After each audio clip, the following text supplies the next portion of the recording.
안녕하십니까. 기호 1번 더불어민주당 소병훈 후보입니다. 이 우회도로만 얘기했지 현실적으로 눈에 보이는 가시적 성과는 이루지 못했던 게 사실입니다. 국회의원을 2번이나 역임하신 의원님이 상당 부분 책임이 있다고 저는 생각을 하고요. 먼저 한 가지 말씀드리고 싶은 건 법률소비자연맹에서 한 달 전에 공약 이행 우수의원상을 소병훈 의원에게 주었습니다.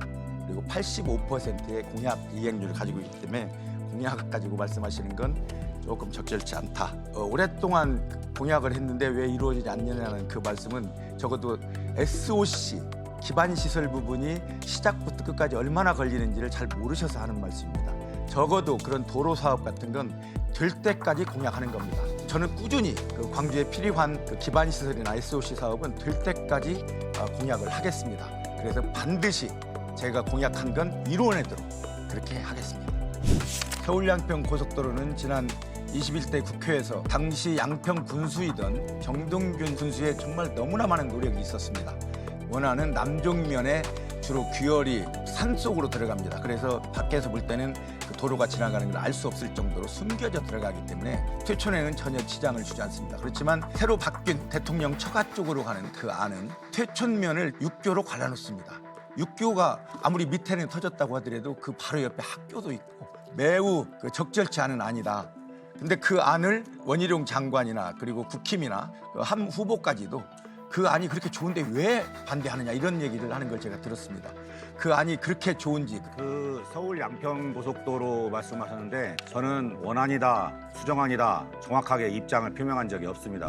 윤석열 정권의 실정을 저는 좀 얘기하고 싶습니다. 물가가 폭등하고 있습니다. 사과 한 알에 10,000원입니다. 그 사과 한 알 10,000원인 시절을 살아보셨는지 지난해 우리나라 수출이 7.4%나 급감했습니다. 마이너스 180억 달러 적자로 변했습니다. 저는 이런 경제 운용이라면 도대체 대통령실에서는 무엇하고 있는지 알 수가 없습니다. 가장 최근은 의사와의 갈등 문제, 그 2,000명이라는 숫자를 고집하느라고 전 국민을 어쩌면 전 의사를 적으로 만들었습니다. 도대체 이런 자라의 난맥상을 어떻게 풀어야 되는지 당에서는 어떤 입장을 갖고 있는지 말씀해 주시면 고맙겠습니다. 특정 정권 그 당시 때 여러 가지 그 정권의 모든 것을 하는 게 아니라 전체적인 흐름과 같이 연결이 되어 있는 겁니다. 스웨덴 국제연구소에서 대한민국을 독재화가 진행 중인 나라라고 규정을 했습니다.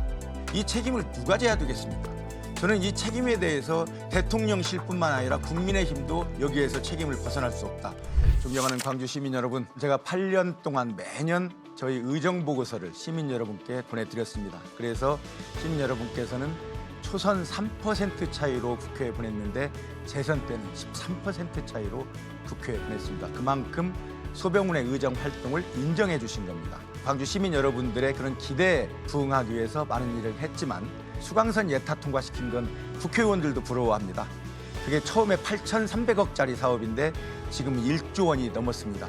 그리고 광주에 여러분들 지금 타고 다니시는 광역버스 있으시죠? 일일이 찾아다니면서 경기도지사와 서울시장을 설득해서 광역버스를 4개 도선을 만들었습니다. 저는 시민 여러분께서 윤석열 정권에 대한 심판도 하시리라고 믿습니다.